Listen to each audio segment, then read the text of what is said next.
I would like to invite anybody who's listening to just take a moment, if you're open to it, and joining me, to close your eyes for a moment.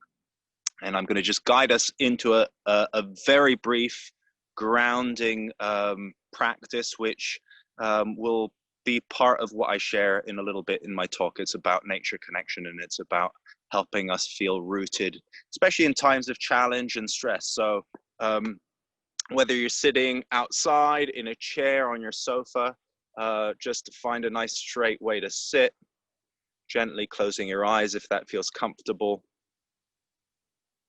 and noticing the breath just for a moment. If you've been already listening to a few talks today through this connection festival, this is just a little bit of time to recalibrate and allow your mind and your body to rest.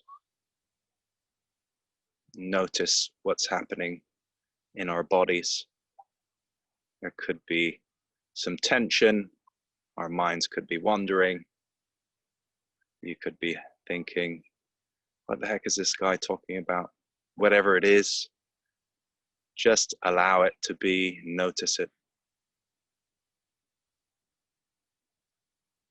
Noticing how your breath is flowing in this moment.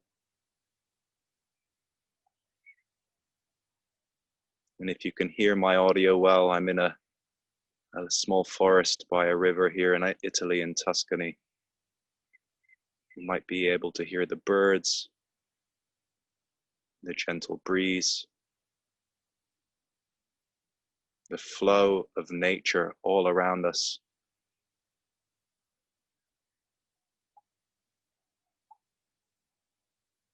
And when you're ready, let's just return to whichever space you find yourself in, wiggling your fingers and your toes and blinking your eyes open again. Very good. Well, I thought I'd share a little bit about some of the work that I do. Some people call it vision quests. Some people call it nature quests. Ultimately, what I like doing is taking people out to nature to reawaken or re-inspire a sense of awe with what's happening, both within their internal world and their relationship to the external world, to nature all around them.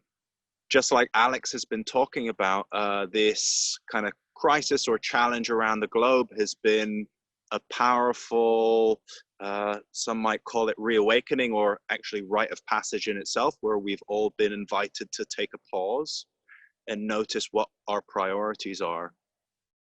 And so similarly, on a micro scale, and Adam's been on one of these, what I do is I take groups of adults and also now teenagers out to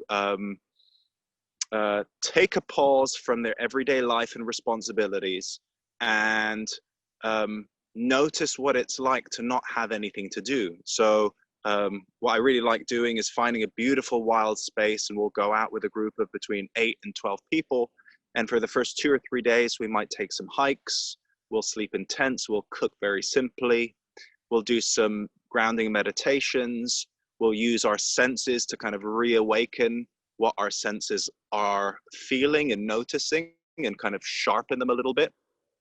And after those 3 days are up, you will find a spot which you enjoy or which calls to you. And you will stay in that spot, maybe about a 9-meter diameter circle, and you will stay there for 24 hours. So that's without a phone, without a book, without a pen and paper. Normally you're fasting, and you really slow right the heck down, and you notice what's happening in your internal world. And you might notice the micro, you might notice some ants, or you might be waiting for a leaf to just drop off a tree. And it's really hard to describe. I tell you, it's really hard to describe in words, but what it feels like is a gigantic reset of one's own relationship to priorities, one's own relationship to relationships in general, intimate relationships, work relationships, and it allows the space to create space internally. And what's really beautiful is that after those 24 hours are up, we all come back together again and we share, hey, what was that like for you? And people tell their stories. And this has been happening not just in the past 30 or 50 years. People believe that these rites of passage or vision quests have been happening for 5,000 years. So, you know, what other modalities are out there in the alternative world that have lasted 5,000 years? I don't think many. And it's one of the things that I find is super helpful. Say if you are going through a big life transition, so you might be getting ready to become a parent, or potentially heading to university, or you've suffered a bereavement, or you're in the middle of a divorce. This kind of experience is a rite of passage or initiatory experience, which allows you to ground into the earth and notice how you're connected to other people and other beings and the world and the earth beneath your feet. Why is that important? In my view, I think it's really important because it takes us out of our very individualistic, kind of ultra focused, almost like blinkers on like horses have. And it opens our sphere of experience of life up, not just 180 degrees, but all over. It kind of bursts open our hearts. And again, I'm a little bit wary of woo-woo language. I know Adam is also, and yet these are very transformational experiences because there's something ancient about them. There's something very primitive about them. Going without a warm bed, going without your heating, going without television, whatever it is that you find a big comfort in your life, suddenly to strip all that back and literally have a, you know, we let people take out tents if they want to, or sometimes people just sleep in hammocks or right on the earth. It's a big deal. And even though it sounds very simple, and sometimes people say, what, I'm going to pay you so that I can sleep outside on my own. It's a bit counterintuitive, but there's a lot of trust in it. And I'd really recommend just to be interested and curious about it. Now, if that sounds like a little bit too much, I promised in the introduction to my talk to share a little bit of the science. Why bother spending time in nature? What's the big idea? I'm comfortable in my house. Some of the science, especially coming out of Japan, has been fascinating. So since the 1980s, the Japanese government have been putting businessmen, especially stressed people who are working too much, out in forests for 2 days, and they monitor their vitals. So like red blood cells, white blood cells, which means their immune system, respiratory health, heart health, all of this kind of stuff before and after the 2 days. And what they've seen is that even if you spend a couple of days out and without even the vision quest piece, your immune system is boosted for the next month by as much as 75%. So that means that if you're worried potentially about getting a virus or getting sick or just looking to boost your immune system in general, it's an amazing thing to do. Other research out of Harvard has talked more recently about even if you cumulatively spend 2 hours, that's an hour and 20 minutes over a week in nature. So that means like 20 minutes on a Monday, half an hour on a Thursday, walking in the park, and then the rest on the weekend. It does amazing things for your mind. It lowers your cortisol, your stress, and kind of fight or flight response. There's loads of good bits. I won't bore you with all the science because I can, if anybody's interested, just email me afterwards, Adrian at wayofnature.co.uk. And I've got a bunch of fascinating research, which is really, you know, in my judgment, living in these modern times with you all, with a lack of religion that a lot of people are following, science has become their new religion in a way. And people are like, well, I want the science to prove that it's going to be healthy for me. Well, the science has now started proving all of that, and I'm finding it fascinating and also helpful to kind of motivate me, being like, I should get out there more. I reckon that in the future, just like going to the gym, just like doing some meditation, in the future, people will be like, I feel out of balance in terms of how much time I spent in nature at the moment. I've really got to pick that up because,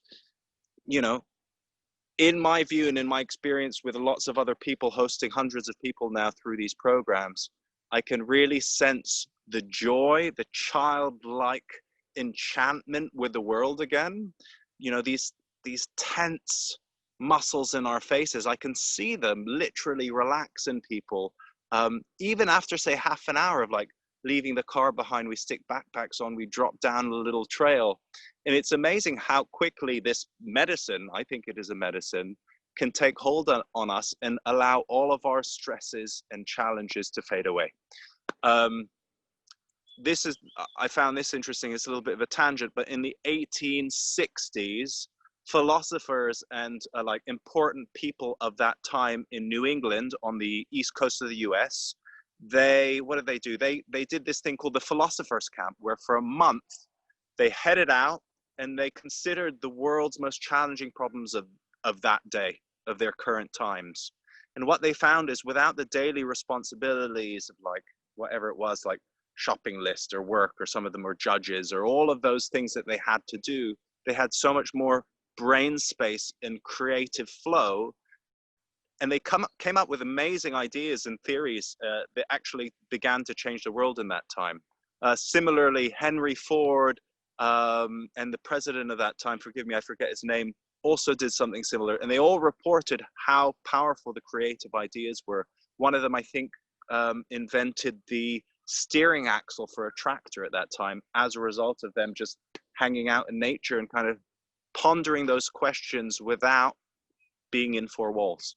It might sound a bit far out, but once again, I challenge you to go and, you know, it's so easy to pull out our phones. Oh, I want to take a picture on this walk. That looks really beautiful. I'd love to share it with other people. One of the challenges I've found is the self-discipline piece. And of course, sometimes it's beautiful to take a photo, but what is it like to just go for a walk, maybe even leave your phone behind or in your pocket off, and for half an hour, give yourself the gift or the investment of total relaxation, total surrender into the serendipity of what you might find, following a cloud instead of the path, following the less beaten route instead of a trail through the forest. When I think there's an amazing movement teacher called Ido Portal that talks about how important it is for the body and the mind not always to take the route most traveled or the way that your body's used to moving.